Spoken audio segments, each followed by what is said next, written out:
We have this, ask why 5 times, a Kaizen kind of test. In some ways, not in the same way, but in ways we need to go that deep with our clients and, ask not only just what's going on now, how has it been? How has it been all along? How, in other words, we're calculating urgency here. How bad is the problem? How long has it been going on? How pervasive is it? Then we can attach how expensive it is. Are you a scaling SaaS founder? Ready to make the leap from leading a team to leading an organization? Join us each week as we refill your think tank with actionable tips and strategies from great business minds you know and those who don't know yet. This is SaaS Fuel with your host, 5-time entrepreneur, SaaS founder, and globetrotting adventurer, Jeff Maines. Welcome back to the SaaS Fuel podcast, where standing out in a crowded market is harder than finding a parking spot at the mall 2 days before Christmas, but just as satisfying when you nail it. And just a quick reminder, only 5 shopping days left until Christmas. I hope you're further ahead than I am. I am your host, Jeff Maines. I help B2B SaaS founders like you grow from traction to scale. Here, growth is more than just numbers. It's about crafting a future-proof company, premium valuation, and leaders who build a business of significance while living epic, adventurous lives. Assumptions are like overcooked pasta. You think that they'll hold up, but it just turns into a big, mushy mess, and nobody wants that on their plate. And whether it's an assumption in business or maybe just trying to figure out why your partner is mad, again, guessing instead of asking is a surefire way to end up in a sticky, messy situation. And again, nobody wants that on their plate. Meaningful connections, whether it's with your clients, your team, or really anyone in your life, don't come from winging it.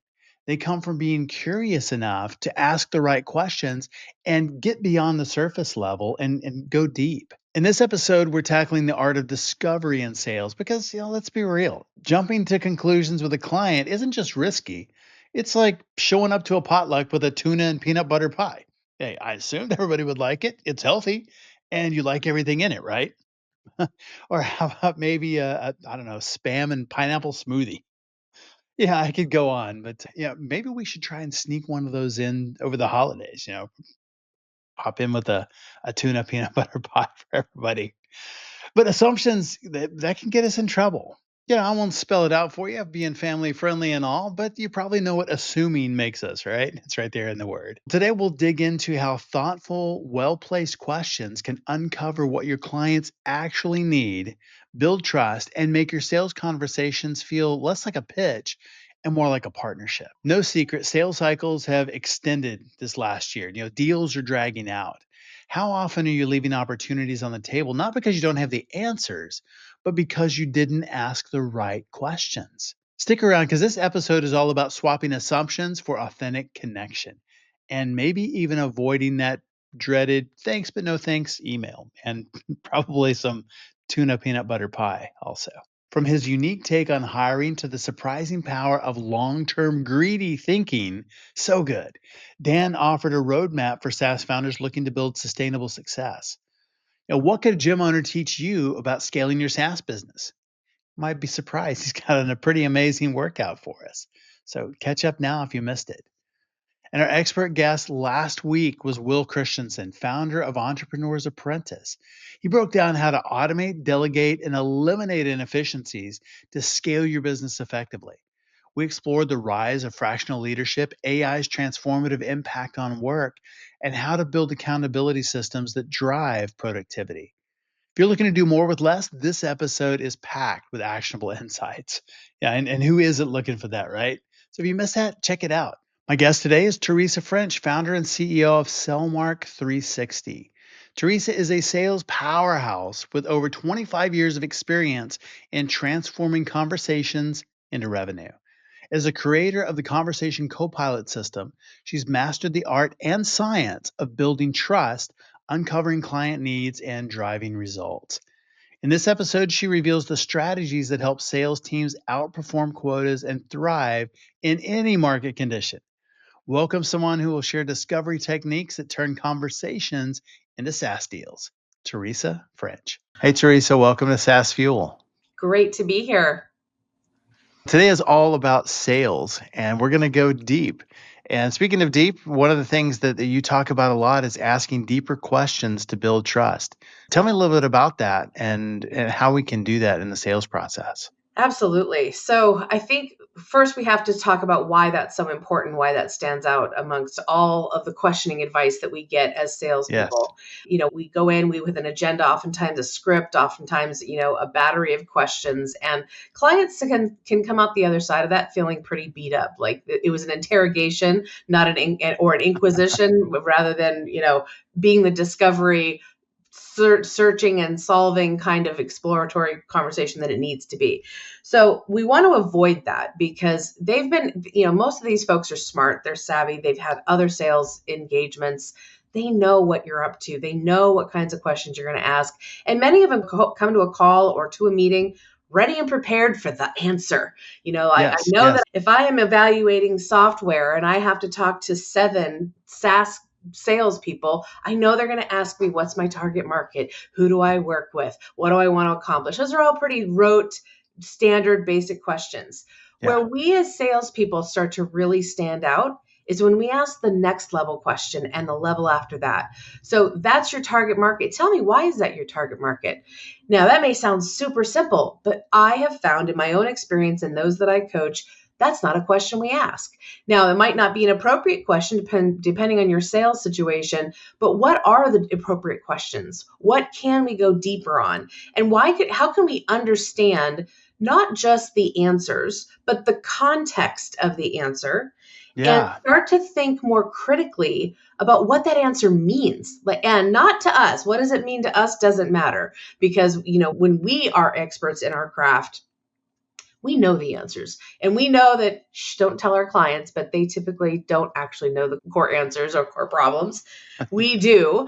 And so we can see through and because we have such a large scope of perspective across many companies, many sizes, many problems, we do come up with our own answers pretty quickly.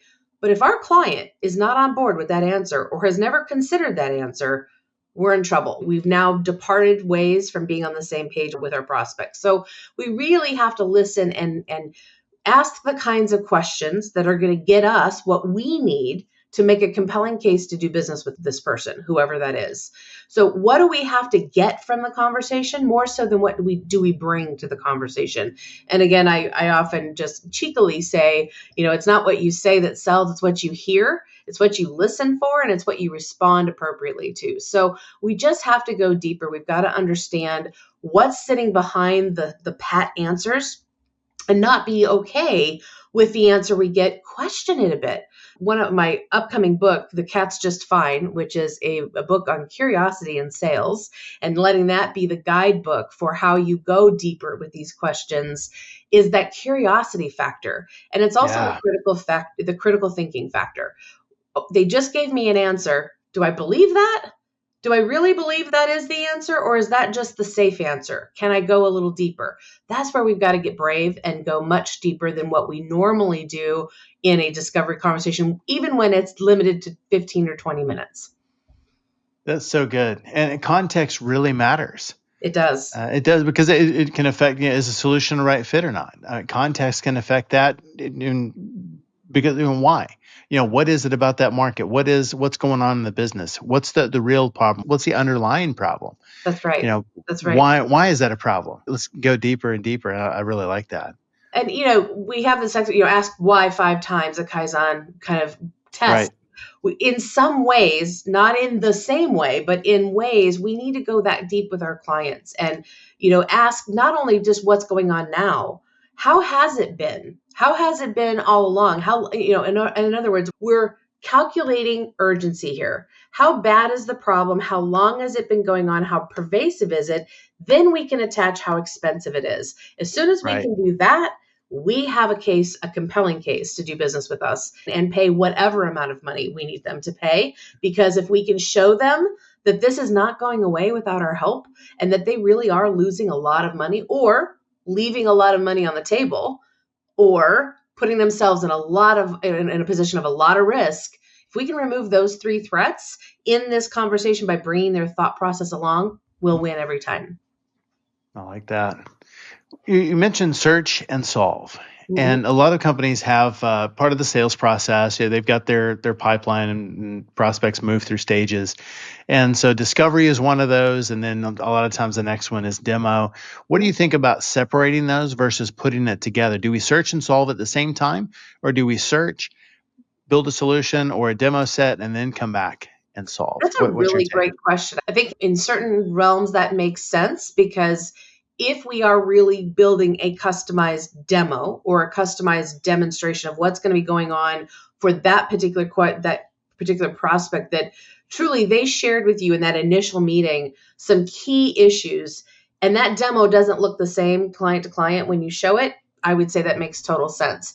I find in today's world, we have to know what kind of buyer we're talking to. If we're talking to a buyer that's a fast mover, it's a driver, it's an A personality, ready to make decisions, and you can sense in some ways that this is actually the decision maker, I would not go to call close to get the information and then give the demo. Do your very best in that first conversation to really discuss what it is that they think they're looking for. Do we have it? Show them what you can and ask them even to make a preliminary buying decision. The problem is with people who want to move fast, they won't move to you for the next call. They'll get frustrated. They might move to a next demo, but they're already frustrated because they didn't I tell you everything you needed to know? Can't we get this decided now? They want to move fast. So I think in that first call, if you are set up to do 2 calls, I really do think that you have to really assess who you're talking to, what kind of buying personality that they are, and ask those questions about, can I customize this for you? And that really can come as a part of the proposal process as well, really. So if we're talking about a demo, full discovery, full uncovering, let me customize my ideas for you. And we come to the table. It depends on if you do it at the front or the back. It can also come as a part of the proposal phase where we're saying, hey, you said this. Let me show you what I came up with. Let me show you how these functions and these features could work together for you. And let me explain why, based on what you told me, this is the solution. What do you think? Let's go, let's buy. So I don't know that it has to be a 2-call demo. In fact, I would err to the side of 1 whenever possible, depending on the person you have in the call. Okay. Good to know. Yeah, non-salespeople or sometimes technical founders or people who come from a non-sales background. Mm-hmm. Sales is part art, part science. And one of the things that we can fall into certainly is excessive pitching, feature dumping, Mm-hmm. trying to show them a whole bunch of stuff and hoping that something resonates. Why is that a mistake? And what are some other ones that you see in sales conversations that we should avoid? When we don't go in with questions and we don't question the answers that we get, everything we talked about at the top of the call here, we are not connecting anything to something they're going to accept. It has to be seen by their eyes, through their perspective. They have to be able to be on board with us. When we're feature dumping, look at this. Oh, and then it does this. And oh, you wouldn't believe. And when you do this, they're going, yeah, but how does that apply to me? How will I see that in my world? And why is this important to me? And unfortunately, especially in a first meeting, these folks don't connect dots naturally. Now, some buyers are very savvy and they've been through many demos and they are actually probably on the backside of their decision-making process. You might be vendor or consultant or business number 7 that they're talking to, or 3 or 4. So they've already been conditioned a bit to what to look for, and they're already starting to make some of those decisions. But if we don't know that, we're pushing things onto them that could show them that we're a commodity, that we're just like everybody else they've talked to, because we think that the functionality is cool. But have we asked if they need it, number 1? And have we asked if they think it's cool? Because if they don't, we don't have a sale.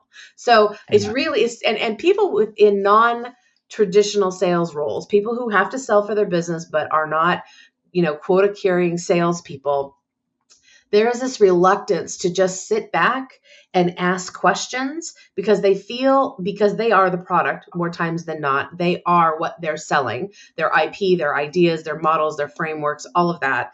And so they feel like they have to prove. They feel like that I have to show up smart. I have to show up and show you that I'm good. And that's the worst thing that you can do. because what the client really wants and needs is for you to temper all that you are so you can find out more about what they are and what they have, what they're struggling with and what they need. It's then and only then can we connect whatever we have to offer to a solution that will be compelling and worth the money that you're charging.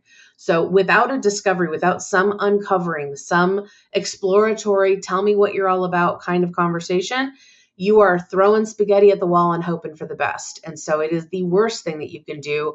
And even I would even go so far as to say demos that are, people, hey, they signed up for a demo, they went through the website, they filled out all the stuff, you have a good idea of what they're looking for. They still can't always connect the dots between what they need, why they need it, and what this is going to give them, whatever the feature or the benefit is. What does it actually mean for them in their context? We're back to that word again. What in their context, in their world, in their application. And if we aren't able to apply some additional benefits, you have those that they're aware of. And then all of a sudden you start to talk to them and wait a minute, I never thought of that. Now we really have some momentum because we have shown up differently than everyone else they've talked to. When we can get a client to say, you know what, that's a good question. I've never thought about that. That is gold. That is what we're aiming for every time. Oh, so good. Is there a point though where we ask too many questions and don't end up ever moving things forward, like taking the next step just because we're gathering information and cool, now I got a bunch of information, but never really getting to the point of revenue? Yeah, it's the lack of are we ready to do business together? It's the summary of what we've talked about. And this has everything to do with knowing where you are in the conversation. If you're given 30 minutes or 40 minutes or an hour, maybe this is the second call. Again, you've got to know what you need out of this particular segment of where I'm at. They don't know where you're at. They have no idea what your agenda. You gave them a loose agenda at the top of the call and said, hey, I was going to ask you some questions. I'll let you ask some questions. And by the time we're done here, we'll figure out what our next best step is.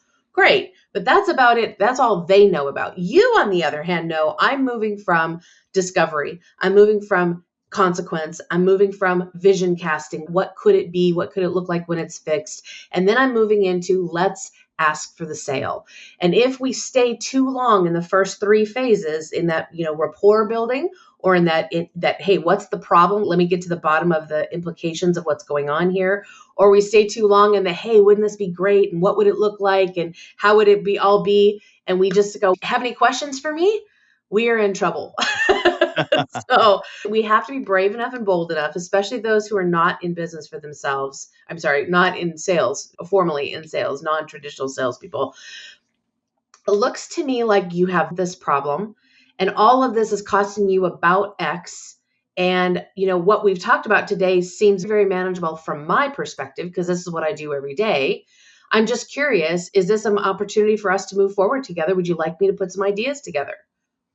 Ask for the sale. Very naturally, very normally. Now we can start moving into proposal phase and we can start talking into ideation and solution building. And it's always a good idea to co-collaborate that solution building with your client whenever possible. So with my clients, we talk about a service list that is pulled and assembled based on each individual client. We don't have cookie cutter packages. We don't have, this is what it is. We always make it sound like it was personalized just for them, even though we're pulling from a very common set of deliverables that we deliver every single time, because we know those are the best solutions for the problems that we know that we solve. So too many questions, they can start to wear down. And just as any listener listening to a play or listening to, watching something unfold in front of them, they want to know where we're going. We have a normal human nature to say, where are we at? Tell me where we're at. Yeah. So letting your prospect know, okay, look, I've got just a few more questions, and then I would like you to ask some questions. Ask the question. Okay, great. Do you have any questions for me? Okay, now we're at the point that, now we're about to wrap up, and I have a question for you. I have one last question for you, and that might be to do business with you. So just the guideposts along the way to let them know where you're at. The one thing I will say, though, we talked a little bit about the deep questions. I have never had a meeting cut short or had someone truly shut down on me when we are in the deep end of some really serious problems that I'm helping them see, sometimes for the first time. So questions, for the sake of questions, can wear a prospect down. A deep conversation about their business in context of where they are with a care, concern, and true curiosity into what's going on to help them maybe even resolve a little bit of how they see it. Most times they're into that because you're the first advisor, you're the first professional, you're the first outside entity that might have come in and actually taken an investment in what's going on, enough so that they feel like you're a partner. Now, we also win a lot of gold points for that as well. So be ready to align. I think one of the things in traditional sales roles is the lack of education of business acumen for a lot of reps. Reps know their product, they know what they're selling, they know the company they work for, but they haven't been given the opportunity to learn how other businesses run, because that's when we are able to put together the cause and effect thinking, the this or the that kind of thinking, where if they tell me this, and sorry, you might have to cut this out because my phone was just ringing. I was trying to shut it off and it wasn't going off. So apologize for that. So with this business acumen, a lot of reps just don't understand how businesses run. So they don't understand the cause and effect relationships between, a bad customer review and their employees leaving the company, and culture issues. And if that software has some play in a solution for some of that, with that business acumen, they can connect some dots with their prospect and sometimes maybe even for their prospect. So having a little business acumen and understanding how businesses run, different industries, different setups, different business models is really important. Absolutely it is, because everyone has its own nuances. Mm-hmm. And the clients don't go through this process every day. And as a seller, whether you're, that's your primary role or whether you're a founder that's selling, whatever it is, you really have an idea of where this journey is going. You know what the steps are. Right. And you probably have some sort of steps, like, they're at 1, 2, 3, 4, 5, whatever, however many steps you have. And you're like, okay, we're at number 3 now, but they don't have that context. They don't understand. Nope. Explaining to them from the beginning what it's going to look like, and really, I think you actually said it's teaching them helping them buy, Yes. helping clients buy. Yep. Here's the expectations, here's the journey that we're going to go on together, and what it's going to look like. And I think that gives them some comfort. Yes. Because you've been there before. That's right. And for the most part, they haven't. Mm-hmm. You think about big purchases, and whether it's, could be software, could be, anything. How many people buy, cars, houses, things like that. And you think about what that sales process is like. And from a personal standpoint, that can be scary. And it's the same thing, maybe even more so in a job where your role is to go pick software for the company. That's why so many people are buying by committee now. It's not one person making a decision. Nobody wants to stick their neck out. That's right. Because it is scary out there. And so what you want to do is remove the scary and help clients buy. What's your take on that? Oh, 100%. And as you were talking, I was thinking about, coaching is selling. And so if you are with, especially someone who's on a committee who is not the final decision maker, that's your champion. And now that is the person you have to educate and you have to equip with the right thinking and not just the right tools. I think everybody thinks about, I got to give them the right one sheet, got to give them the right information, give them the website, got to record this demo so they can, no. What you need to do is equip them in such a way that they can go into that room and go, guys, we don't need that because this is what we really need. Or yes. I have had where, I've had clients with software that they're selling and it's missing some features that most clients or a lot of the clients that they talk to want. And once we find out why they want it, helping them buy is helping them understand why that is important or not important. So whatever it is that they want, I want a calendar function in this software. Really, why do you want a calendar function? Because A, B, C, and D. Okay. Did you know that there are these other options that, tell me how you want to run this. Tell me how you want to do this. Oh, I want to accomplish this and this.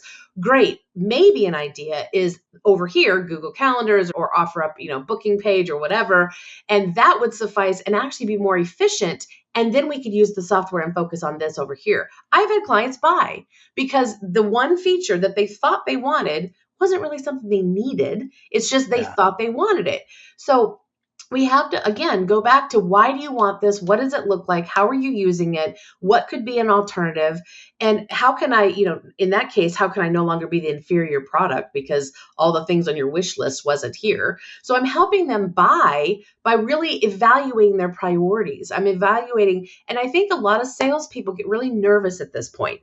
If I go back to the business acumen, if I don't really understand how a business runs, I can't, as an advisor, a coach, a mentor, say, hey, that's not really the way you should be running your business. And we get nervous telling a prospect, hey, you know what? You're not running your business properly. That's a really scary thing to think about, and I'm not suggesting to anyone, by the way, they should ever say that. However, through a line of questioning that brings that client to a different outcome in how they think is part of our job, especially if our product, it doesn't satisfy wholly that thing they said that they wanted, whatever it is. And customers want a lot of crazy things sometimes. Yes. And it's because they're not educated. It's because they don't know this industry that we work in, that we're specialists in. I think for all intents and purposes, helping a client buy is like sitting on the same side of the table and saying, what are we trying to accomplish here? And what if this and what if that? And presenting scenarios that may make sense for them. And it also, strangely and unfortunately, may mean walking away from the sale because what we offer just is not the right situation or the right solution for them. Right. And we might need to make a referral. So this is another really great lesson for anyone in sales, traditional or non. Have your go-to referral sources. Be the hero that connects that client to the right solution so they get what they want. And guess what? That's always going to bode well for you. You're going to get credit for that referral. And I think a lot of clients actually give a little extra credit when someone says, you know what, I just don't think I'm the solution for you. I know that in my own personal buying journey, I've had, enterprise solutions tell me that this just isn't the solution. And now I'm vying to get to a level that I can buy the thing because I loved our conversation so much. Or I've actually referred several people to them who did need that enterprise solution. So I think helping them buy means being objective. It means sitting back and evaluating the real need. And if you don't sense that it's a real need, meaning it's not well informed, it's not well put together, this person is probably just saying they want it because everybody else, get a sense for it. All the time. It does. Absolutely. Yeah. It does. So get a feel for why, the what, and the how, and help them buy as if you were their brother or their sister and saying, hey, I wouldn't buy this because. Now, I wouldn't probably say don't buy this if it's your own product. Don't do that. Not too early, at least. Not too early. Unless you really sense that you're just going in a completely different direction. They're not going to be suited for your product and they're not going to get the most from it. So, yeah, I think helping people buy is what we do. We get a bad rap in sales because it has been, everybody's been sold too badly. Let's face it. Yes. Everybody has that experience. They're like, I never want to be like that. But if we come to every call with curiosity, care, and concern, and really help them buy, we'll win. We'll win in the end, for sure. Ready to dominate your market and skyrocket your revenue? Dive into Small Fish, Big Pond, delivering a world-class business that swims circles around competitors. This book is packed with powerful marketing and leadership insights guaranteed to transform your business and operate world-class. Small Fish, Big Pond delivers proven strategies to sharpen your marketing message, deliver unmatched value to your clients, and guide your prospects' buying journey to one inevitable conclusion: that your company is the only solution for them. Inside, you'll find step-by-step frameworks and time-tested growth principles to attract your ideal clients, convert them, and then turn them into your passionate brand ambassadors. Grab your copy today in print, ebook, or audio at smallfishbigpond.com or on Amazon. Plus, remember, every book sale supports charity. All profits go there. Always have, always will. So dive in and make a difference. I think a lot of those bad sales experiences are partially because of assumptions and maybe just, I don't know if laziness is the right word, but maybe just comfort. Like the salesperson's done this so many times. This person's just like the next person, and I have the same conversation 20 times a day. Right. And so they just assume, And how can salespeople, avoid dangerous assumptions and train themselves to approach each prospect with fresh perspective and curiosity? Cultivate that need to know it, channel your inner 2-year-old. If, when you come into a situation and you're about to have a conversation and it's the 50th of the week and you're saying to yourself, oh my gosh, I know this person's problem. I've had my clients who I coach and consult with come to me and I don't need to ask those questions. I know what their problem is. Yep, you probably do. You probably do know it better than they do, but until it comes out of their mouth, what you know doesn't count. So we have to stay in question, discovery, uncover mode until they have said, you know what? I have this problem and it's costing me this and it's been going on for this long and I am ready to fix it. That is the answer we have, all 4 parts of that. This is what it is. This is how much it's costing me. Here's how long it's been going on and it's costed this much times 3 or 4 or 5 and I'm ready to fix it. That then we can move forward with an offer. But until then, we need to help them understand, help them buy, and we need to stop thinking we know what's best and what's going on, even though we typically do know what's going on. But we have to suppress that need to be right and instead up throttle that need to know more. I need to know more. I need to uncover. I need to get context. Assumptions are the kryptonite to sales calls. If you, and this goes back to the deep questioning, and I talk a lot about this. How much would you're with a client, you're having the conversation, you're in the ROI, the best part of the conversation. What's this costing you? What is this pain costing you? And they're saying, oh, wait, now probably $30,000. And then we move on to the next question, or we don't ask it. 30,000. Why do you think that? How do you know? What are you measuring? And who's responsible for measuring that? Is your head going to roll if that number doesn't change? What's going on? Like really understanding that answer from all different perspectives. Man, if we assume 30,000 is the answer, I have so many times myself and through my clients, when we ask deeper questions just around that one response, we find out these are $1 million problems. We find out that these are $50,000 a month problems. So we have to not take things at face value. Now, there's a delicate balance, and this is the art, right? It's the art of the science, if you will, that when we're talking numbers and we hear an answer, there's this bit of a dance. I've got to just test it. It's like being in the lab with a biology experiment, right? If I put this much of this liquid in, what kind of response do I get? And if I put this much, what do I get? Those could be 2 very different outcomes. And so we can have hypotheses all day long. Like we could say, my best guess is, my hypothesis is, and sometimes I even use those words with my clients. I'm guessing that, I suspect that, because then I'm not putting words in their mouth. Then they can confirm or deny whatever it is that I have in my mind. So I can have best guesses and hypotheses all day long. If I believe that what I think is true, that's where I've gone wrong. So I have to turn all of my assumptions into best guesses and say, you know what? If I had this best guess, what do I think they would say when I ask this question? What am I hearing? What am I listening for? And if you reverse engineer what you want to hear, you'll come up with the right question to dive a little deeper on any one response. Does that make sense? It does. So reverse engineer what you want to hear. And I equate this quite often to being a prosecuting or defending attorney in a court of law. I have to ask my questions so savvily. I don't even know if that's a word, but it is for today. It is today. I have to be so savvy with my questions that I get the answer that I need the jury to hear, right? It isn't a question I'm asking for my own information. I already know it. I've been a study. I've been staying up late knowing this case backwards, forwards, and upside down. What I need to do is articulate my question in such a way that I get the answer that I need from this witness so the jury can hear the evidence. So we need to do a similar questioning process in that we're looking first at what we want to hear without assumption, without going for the answer we think it should be, but what is the context? What is the situation we'd like to fix or have highlighted? and then ask our questions very intelligently and intentionally to get at that as quickly as we can. So you said earlier, is it possible to ask too many questions? It is very possible to ask a lot of stupid questions or questions that Yeah. don't get you much gold. They don't get you much context and meaning.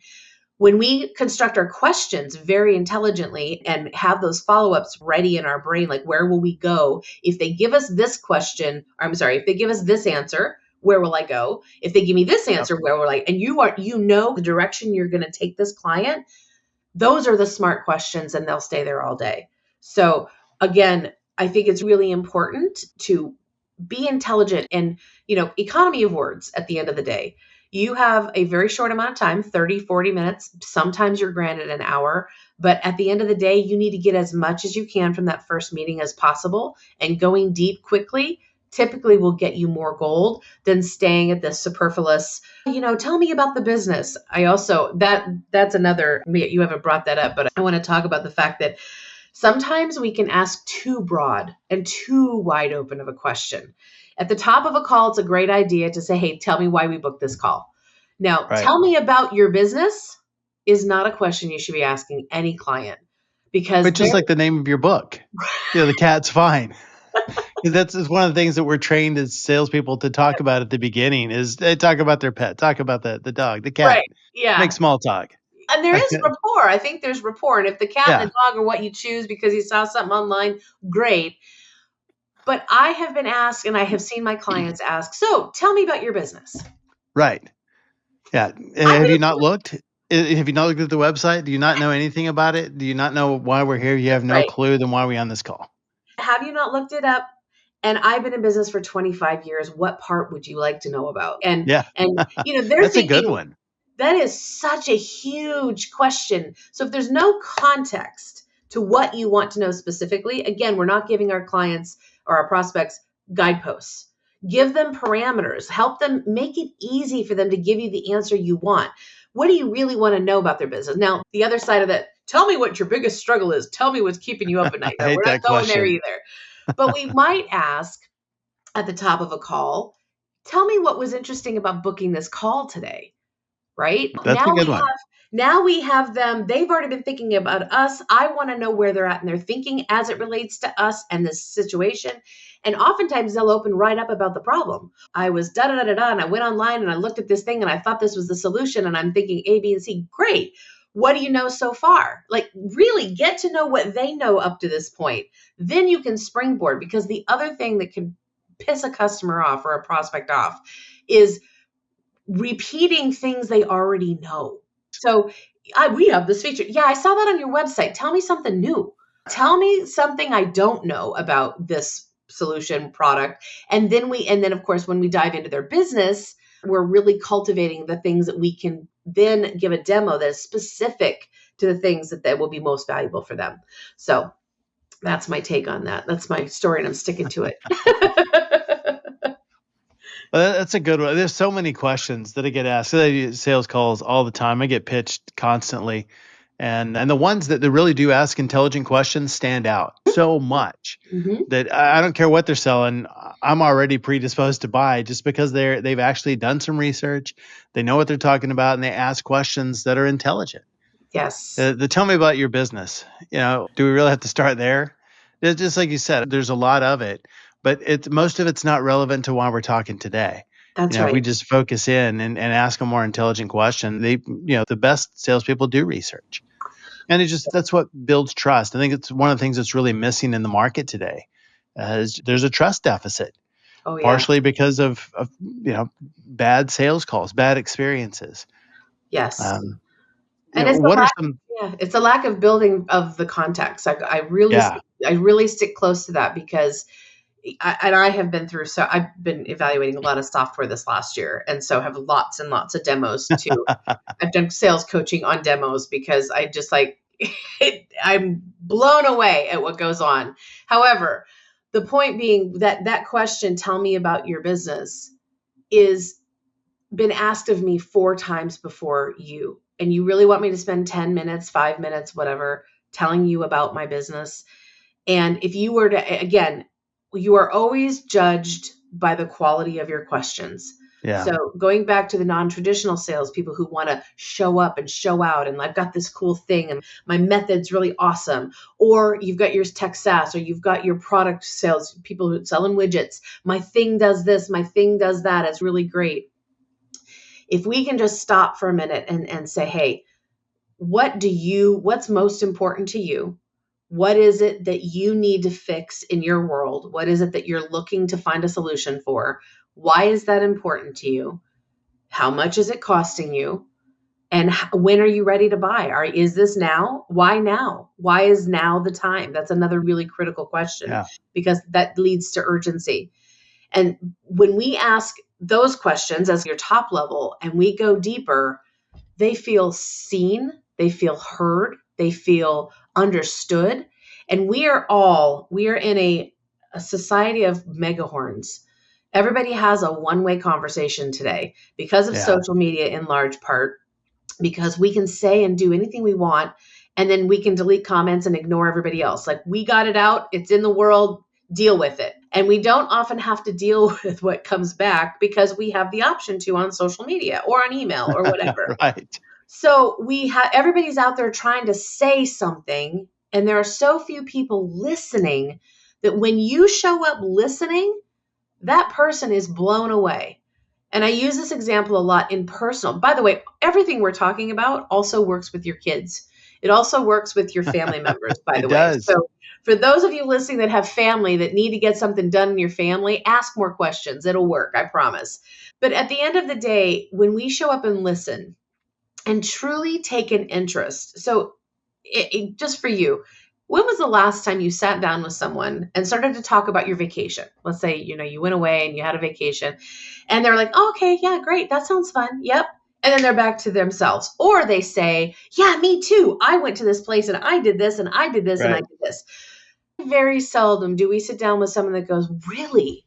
What was it like? What was the color of the fish? What did you drink? Where did you go? What did that guy say? Really? What did they say? Did you dance? Like, really infusing themselves in whatever story you're telling, whatever you are talking about, having someone sit and ask you questions that is from a true, genuine curiosity, that doesn't happen very often anymore. We all are guilty of, yep, that's great, good, hi, how are you? Great. Those aren't real answers. Those are social norms that we throw out there, and we're not listening to one another anymore. Right. And so Right. in sales, especially, because there's money on the line, there's money to lose and money to gain on either side. And so if we aren't listening, if we aren't truly diving in and listening and then asking and listening again, we're missing the mark. And I honestly believe that, just to your point a moment ago, when you show up and listen, when you show up and ask intelligent, deep, caring, curious conversations or questions, people lean into that and they go, man, this feels good. This feels They good to do. be heard. This feels good for someone to take an interest in me. I feel important. And if we can leave our prospects feeling important and give them that vision of what it can look like when it's solved, dude, we can't lose. That's the Yeah. bottom line. And that's how you build that trust and credibility. Absolutely. Or Absolutely. having a conversation, and did that really asking a lot of questions. And the feedback, the person told another person, hey, I met the most fascinating person today. And I thought that was really funny because I didn't tell them anything about me. Right. That we had a 30-minute conversation. It was all about them and digging deeper. And it was really fun. It wasn't business related. And they're like, I met the most fascinating person. I thought, now that is really interesting. Yes. That they think that I'm interesting because I was interested. You are spot on. Yes, I talk about this all the time. Especially my clients, when they first come on, and I listen to their phone calls and we're doing their debriefs, and I'm like, why did you spend the first 20 minutes talking about you? Tell me what was, and not why you did it. I know why you did it, but again, I'm asking the question because coaching is selling. What is behind that? What are you trying to accomplish by doing that? And it's that I want to be important. I want them to trust me. I want them to know that I'm the one to solve their problem. And I can't tell you, I'm just trying to think of a sales call I've had in the last 2 or 3 years. Because I've made a habit now, when people do ask me, I don't know what to say. I'm like, I don't know. I'm not ready with my pitch because I just don't do it. And just like you, 30, 40 minutes, hour conversations, maybe even 45 minutes in, when my prospect or even my networking person, like somebody I'm networking with, will say, okay, wait, enough about me. We got to talk about you. It's your turn. I'm like, don't worry about me. It's been more important talking about you because I'm truly, genuinely that interested in other people. Yes.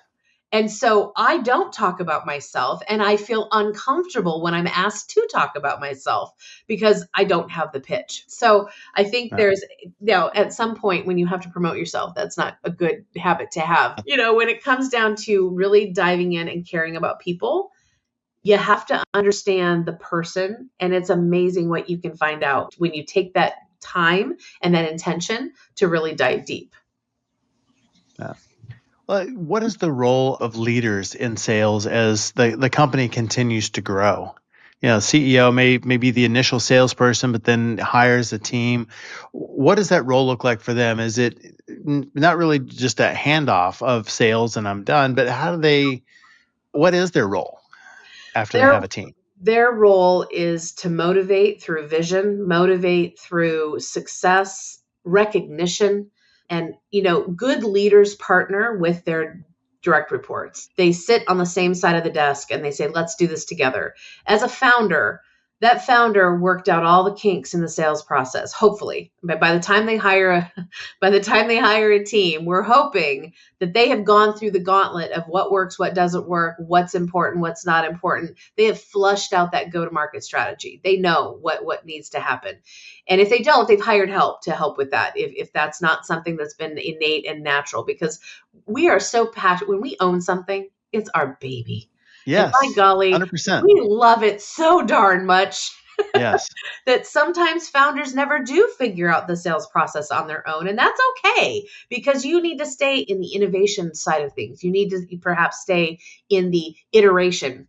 We started here and we got to take it here. You're the visionary as a leader.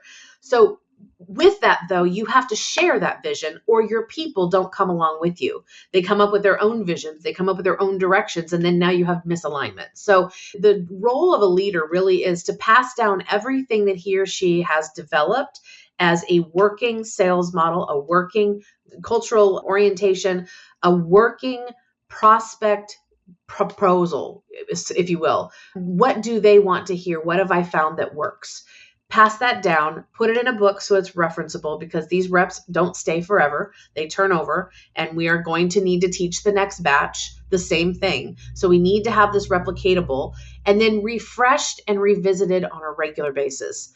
And going back to visiting, why did we build the software? Why do we build this product? Why are we offering this solution?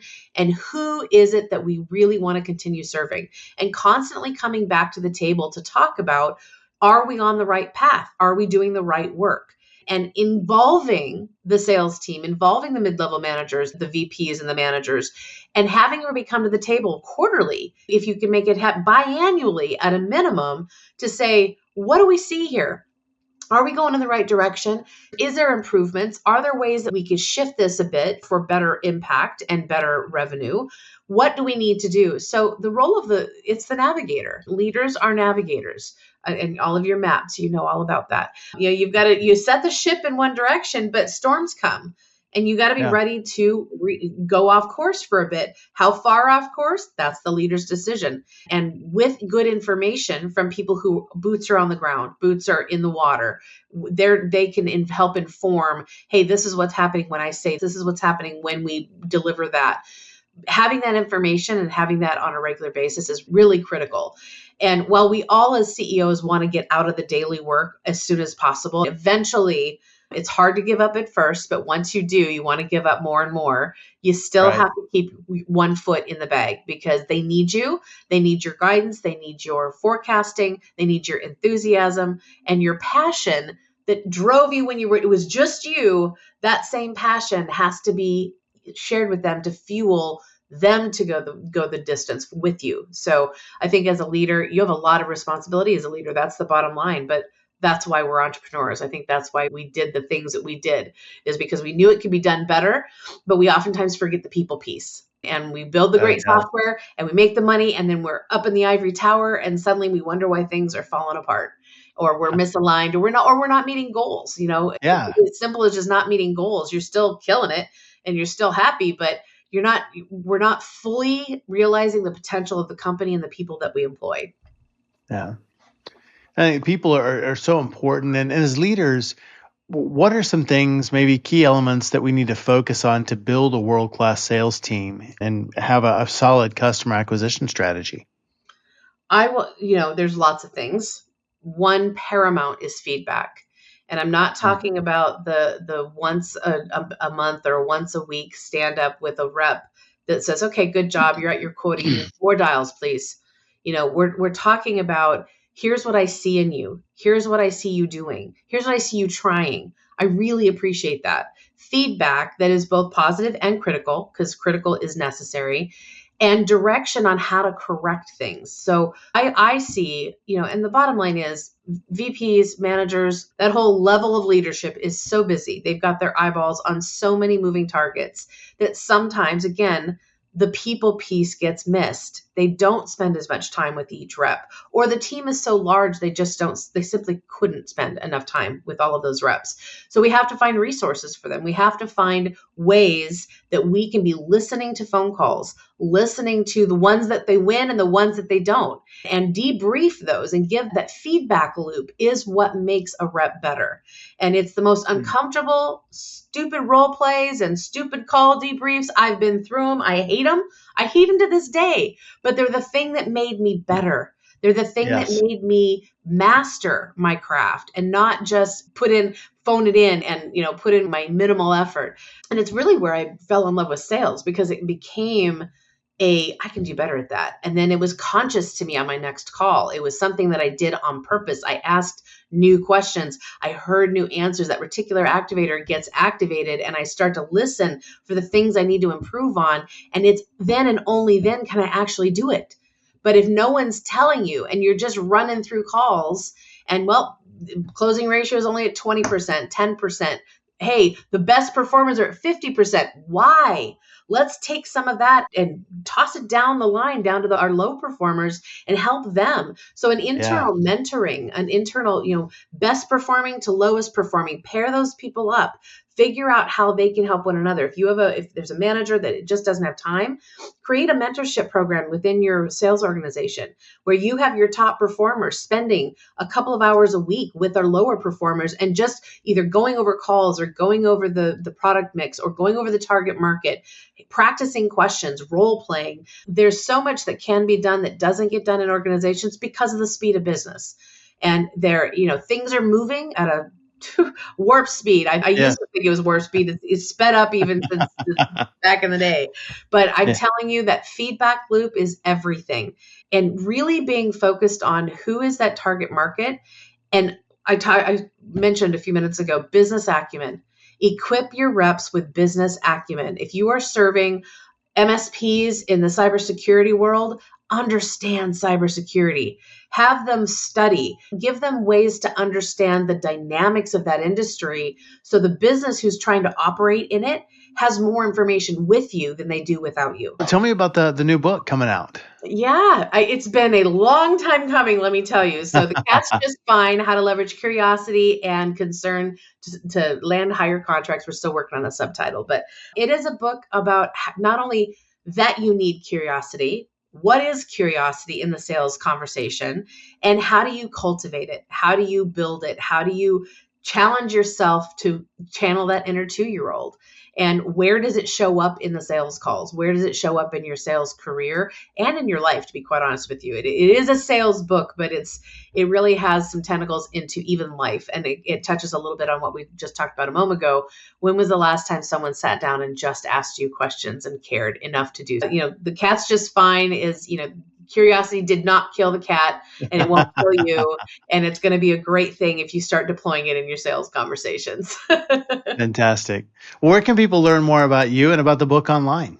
You can find me online at LinkedIn. That would be probably the best place. TJ Selling Coach is my little tail on that. Also, I have a program called Conversation Copilot, which is that feedback mechanism we were just talking about. It is a fractional sales coach in the fact that I work with individual and small teams I do the dirty work. I listen to the calls. I give the debriefs. I give the feedback loops. And that's conversationcopilot.com is another place that you can check that out. LinkedIn, if you want to have a conversation, I'm happy to hop on a call with any rep that's listening to this, any manager, anyone who takes issue with anything I said. I'd love to have a conversation and just break it down for you and share with you why I'm so passionate about this as the deal maker across the board, both individual deals and company deals. If we can get better at listening, we will get better at sales. Outstanding. So much value today, Thank Theresa. you. Thank you for being on SaaS Fuel. Thank you for having me. It's been an absolute pleasure. And if I can support you in any way, do let me know. Thanks again, Theresa, for coming on the show and sharing your insights and resources. You can learn more about Theresa and Cellmark 360 at cellmark360.com. As always, all links, highlights, resources, and full show notes are available at saasfuel.com. And be sure to check us out on YouTube as well. We've got full episodes, trainings, shorts, some outtakes, lots of stuff over there for you. And that's at Champion Leadership on YouTube. Thought leaders share. Share this episode with your office buddy who thinks closing a deal means finding an open desk near the coffee machine. Everyone who shares this week gets a customizable sales cape, because every non-salesperson deserves to feel like a superhero when they convince someone to actually reply to an email. Join me next Tuesday for our very special Christmas episode. I'll share an unexpected encounter I had at the southern border last month, some leadership lessons learned, and what I took away from a 2,600-mile walk. It's not what you think. So join me Tuesday. I'll tell you all about it. And next week on our SaaS Fuel Expert Series, we have Peter Kuhn. Peter is a B2B sales expert who helps SaaS founders and sales leaders master storytelling, refine sales engines, and build scalable growth strategies. So join us as we unpack the playbook for SaaS founders struggling to crack their go-to-market strategy. I will see you next time, and as always, enjoy the journey. Thanks for listening to SaaS Fuel. Full show notes for each episode, which includes a summary, key takeaways, quotes, and any resources mentioned, are available at saasfuel.com. Be sure to follow and subscribe wherever you listen to podcasts. And if you're enjoying the content and getting value from these episodes, please leave us a rating and review at ratethispodcast.com/SaaSFuel. We'll be sure to read these out on future episodes.